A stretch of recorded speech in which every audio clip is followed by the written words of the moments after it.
Muy buen día tengan todos. Mi nombre es José Quiroz de la clase de máquinas eléctricas 1, sección 1000. El tema que vamos a hablar es motor síncrono con cambio en la corriente de campo. Un motor síncrono de 208 voltios conectado en Y toma 50 amperios con un factor de potencia unitario y un sistema de potencia de 208 voltios. La corriente de campo que fluye en estas condiciones es de 2.7 amperios. Su reactancia síncrona es de 1.6 ohmios. Supongo que tiene una característica de circuito abierto lineal. Primer inciso, tenemos de que encuentre el voltaje de fase y el voltaje generado bajo estas condiciones. Segundo, encuentre el ángulo del par. Tercero, ¿cuál es el límite de potencia de estabilidad estática bajo estas condiciones? Cuarto, ¿cuánta corriente de campo se requiere para que el motor opere con un factor de potencia de 0.8 en adelanto? ¿Cuál es el nuevo par del inciso D? Número 5. Empezamos con que, para empezar, encontramos el voltaje de fase y dice que el enunciado del problema nos está mencionando que tenemos un motor síncrono que tiene un voltaje en terminales de 208 voltios y tiene un factor de potencia unitario de un sistema de potencia de 208 voltios. Tenemos los datos que son estos. Pueden leerlos detenidamente al pausar el video. Y primeramente, para sacar el voltaje de fase, tenemos esta relación que es el voltaje en terminales entre raíz de 3, dado que tenemos una conexión en Y, y para encontrar el voltaje de fase utilizamos esta relación. Entonces el voltaje de terminales es 208 voltios y lo dividimos entre raíz de 3, lo cual nos va a dar un voltaje de fase de 120.089 voltios. Y dado que tenemos un factor de potencia unitario, nos indica que el ángulo de nuestra corriente respecto al voltaje de fase será de 0 grados. Por lo que vamos a tener una corriente de armadura de 50 de magnitud y 0 grados y con la unidad del amperios, como es y como debería de ser. Por lo tanto, el voltaje interno generado será utilizando la ecuación dada por ley de voltaje de Kirchhoff en el circuito equivalente por fase de un motor sincrónico trifásico. El circuito equivalente de un motor sincrónico trifásico es el que tenemos ahorita mismo en pantalla. Aplicando ley de voltaje de Kirchhoff en la parte donde tenemos el generador del voltaje o E sub A del lado derecho del circuito, vamos a obtener la siguiente ecuación. Despejando para voltaje generado, nos va a quedar de esta manera. Entonces, una vez sustituyendo el voltaje de fase con un ángulo de 0 grados, el X sub CS, que quiere decir la reactancia sincrónica, vamos a obtener un voltaje generado de una magnitud de 144 con un ángulo de negativo 33.67 grados. Esto en unidades de voltios. Si se fijan, la resistencia de armadura no se toma, dado a que el ejercicio no hace ningún tipo de enunciado de la resistencia de armadura. Entonces, en este caso, simplemente la podemos ignorar. Entonces, el siguiente inciso es encuentre el ángulo del par. Tenemos de que el ángulo del par ya está encontrado del inciso anterior, que es tenemos aquí que negativo 33.67 grados.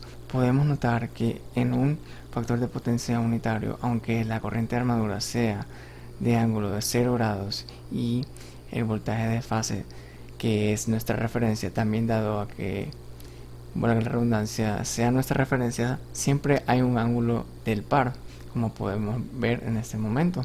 Se podrá observar más claramente en el diagrama fasorial. más adelante, que se les colocará aquí mismo para que puedan apreciar más cada uno de los fasores que tenemos. El inciso C dice cuál es el límite de potencia de estabilidad estática bajo estas condiciones. Ok. El límite de estabilidad estática está dado por la ecuación de potencia máxima, que va a ser igual a 3 por el voltaje de fase por el voltaje generado sobre la reactancia sincrónica, la cual también, como lo acabo de mencionar ahorita, se le llama potencia máxima.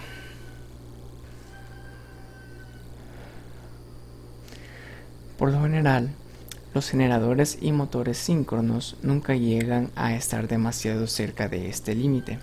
Cabe recalcar que la potencia máxima que puede suministrar un generador se presenta cuando el ángulo, o sea delta de Dirac, igual a 90 grados, y a un ángulo de 90 grados tenemos que el seno de 90 será igual a 1, como podemos apreciar acá. Entonces vamos a tener que la potencia convertida, utilizando la relación y el seno del ángulo de 90, se va a convertir en una potencia máxima, haciendo que el seno de 90 se convierta en 1, y como resultado vamos a tener esa nueva ecuación. Esto puede aplicarse de la misma manera a los motores síncronos. Entonces vamos a tener que la potencia máxima, luego de haber sustituido cada uno de los valores, va a ser igual a 32.424 kilowatts.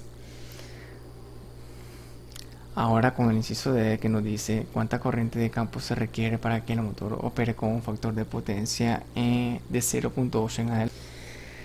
Debido a que la potencia proveída por el motor es constante, la cantidad I sub A coseno de teta, que es directamente proporcional a la potencia, debe de ser constante. Por lo tanto, vamos a tener esta ecuación utilizando proporcionalidades, que, como podemos ver, va a ser I a sub 2 coseno de teta sub 2 sobre I a sub 1 coseno de teta sub 1, va a estar igualado a una cantidad que es igual a 1. Entonces no tenemos prácticamente ningún problema a la hora de despejar, que nos va a quedar de esta manera, por lo que vamos a tener una corriente de armadura en un estado 2, podríamos decir, que va a ser igual a 62.5 amperios. Ahora, para sacar el ángulo del fasor I sub A2, vamos a tener que el coseno de teta va a ser igual al factor de potencia que nos estaban dando desde un inicio, que es 0.8. Despejamos eso y vamos a tener que teta va a ser igual a 36.869 grados. Ahora, simplemente a la magnitud que habíamos encontrado lo reescribimos de forma fasorial y nos va a quedar de esta manera. Ahora, para encontrar el voltaje generado número 2, vamos a aplicar esta misma corriente de armadura encontrada, y utilizando la ecuación del voltaje generado que se miró desde un inicio del video y como lo sacamos también, nos va a dar lo siguiente, que es un E a sub 2 igual a 196.976 de magnitud y un ángulo de menos 23.963 grados, y esto en unidades de voltios. Perdón. Ahora vamos a ver lo que es el diagrama fasorial para el estado 1 y estado 2. Nos quedaría de esta manera. Como podemos ver, claramente se ve que tenemos un I a sub 1 con un factor de potencia unitario, y ya el I a sub 2 ya cambia con el nuevo factor de potencia que nos habían dado de 0.8. Los ángulos claramente también van a cambiar. que son los ángulos del par. Tenemos de que el voltaje de fase siempre va a ser el mismo, no va a cambiar en ningún momento, y los voltajes generados sí van a cambiar. Ahora vamos con lo que realmente nos pedía el inciso D, que es la corriente de campo con un nuevo factor de potencia de 0.8 en adelanto. Entonces tenemos de que el voltaje interno generado es sub A es directamente proporcional a la corriente de campo I sub F, debido a que se supone que el flujo varía linealmente con la corriente de campo. Entonces el voltaje generado E sub A también variará linealmente con la corriente de campo.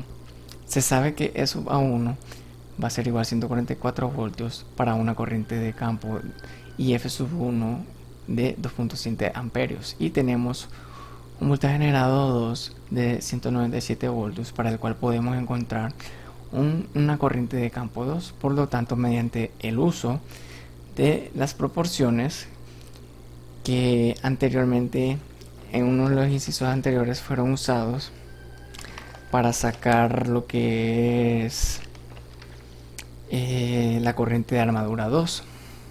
Entonces, colocando las ecuaciones y despejando para la corriente de campo número 2, nos va a quedar de esta manera. El resultado va a ser una corriente de campo 2 de 3.6933 amperios.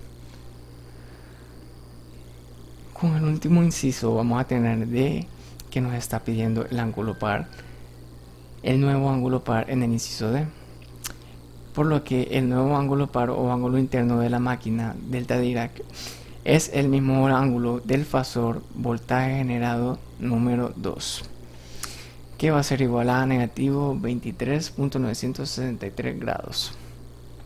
Eso fue todo, muchas gracias por su atención.